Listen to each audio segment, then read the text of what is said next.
Good morning. My name is Evan Collins, and my wife and I, Juanita, have been attending Free Methodist Church here for decades, I guess more than 25 years. In fact, Juanita and I were married in the church some 25 years ago. So I'm glad to be with you today. I wish we were able to do this in person, but I think we're fortunate to have Zoom and have it work as well as it does. And both Juanita and I are, of course, looking forward to the day when we can actually see you in either in the church or out on the deck or in both. So Colleen asked me to speak today about stewardship, which when I first thought about it made a lot of sense because I've been in the financial business for my entire life, most of it on Wall Street. And I initially thought of it in terms of finance and the relationship to tithing, but as I delved into it further, I realized that this really is not primarily a money subject. In fact, if you look in the big dictionaries, the major definition of stewardship doesn't relate to money. The one I like best is the careful and responsible management of something entrusted to one's care. In other words, there's no mention of money in there at all. And to go a little further with that, the Greek word for stewardship, which I won't even begin to pronounce, is defined as a manager. And so I've now, as I kind of have thought about this more, come to see really three different kinds of stewardship, kind of a tangible stewardship, a personal sort of stewardship relating mostly to your body, and a spiritual kind. So let's start with a tangible stewardship. And I think about this really in the way, as an example, with Joseph of many coats. Not the Joseph of Mary, but the Joseph of many coats, which comes later in the Bible. And you all know that he was captured by his brothers, thrown into a well. They didn't know quite what to do with him. So they sold him to a traveling merchant, and the merchant then took him to Egypt, where he was sold and turned to one of Pharaoh's officers. And the officer got to know that he was very capable, that he was a wise steward. And so in Genesis 39 says that officer put Joseph in charge of his household and entrusted to his care everything that he owned. And obviously an example of a broad range of tangible stewardship.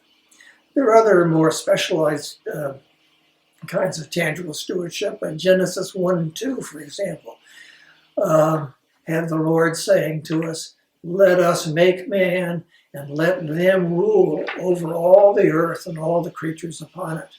Pretty broad definition. Now, secondly, as I mentioned earlier, I kind of think of this as another aspect of stewardship as being personal stewardship, which I think is probably summed up best in Corinthians 6, which says, "Or do you not know that your body is a temple of the Holy Spirit within you, whom you have from God, so glorify God in your body."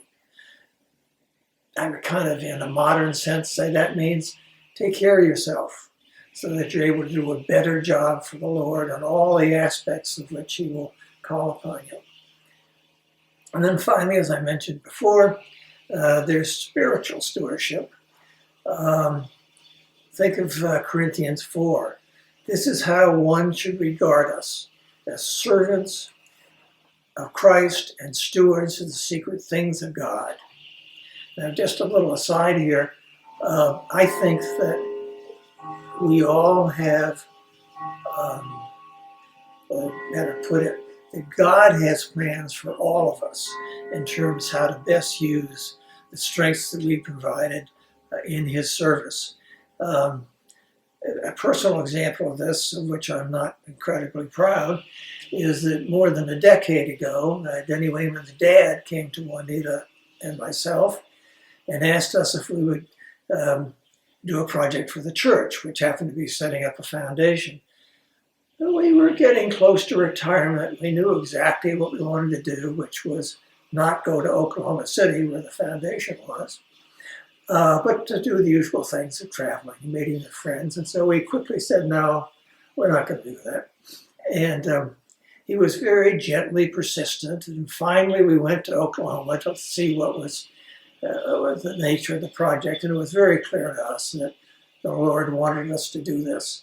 We were slow to recognize it. We were obviously stubborn about it. But finally it dawned on us that yes, indeed, this is what the Lord had in mind, and many of the things he had us do before we were preparing us for. Probably the most worthwhile experience that we've had in our lives. And as I say, it took us for a while to recognize that we better pay more attention to the Lord's plan than to our own. Another way to phrase that, I guess, would be to look at Galatians 6, which says, as we have opportunity, let us do good for everyone. Another way of saying, manage the stewardship skills and talents with which you've been endowed, and understand that they're all resources from God, and we need to use them for the betterment of His creation. Now, I think probably Colleen will get a little upset with me if I don't at least touch on the tithing aspect of stewardship, of which I'm sure you're all aware. It's particularly important in this day and age because our church, and frankly every other church with which I deal, is having extra costs. In fact, this video I'm doing right at the moment is certainly an extra cost, and that's in combination with the inevitable fall off in tithing, which accompanies not being able to show up personally for most of us in church. So please keep in mind, especially now, that God has provided us all, and particularly those of us who are fortunate enough to live in Santa Barbara, with a plethora of skills and assets, and we have an unusual obligation to use part of those for tithing. And with that said, just kind of a few closing thoughts. I came to see as I was preparing for this that there's a distinct difference between stewardship and ownership. And yes, we own a lot of things, each and every one of us. I think it's important to keep in mind that we have these things because of the Lord, not because of ourselves. And therefore, those things with which we have been granted give us a strong stewardship responsibility. And I think a primary aspect of that is to listen to the way God and Jesus call us to lead our lives, and to strongly understand the sense of responsibility that conveys to us, and to look at the resources with which we have been provided, and then look at the needs around us. So I admonish us all to be good stewards, and I enjoy this opportunity to talk with you. I thank you for it. And Juanita and I certainly are looking forward to seeing you all soon in person in church. This has been Wednesday Word with the Free Methodist Church of Santa Barbara. We hope that you will join us for worship this week. Our home church video will be posted at 7 o'clock a.m. on our YouTube channel, and we will be meeting for worship under the tent in our upper parking lot at 9:30 a.m. We hope to see you there.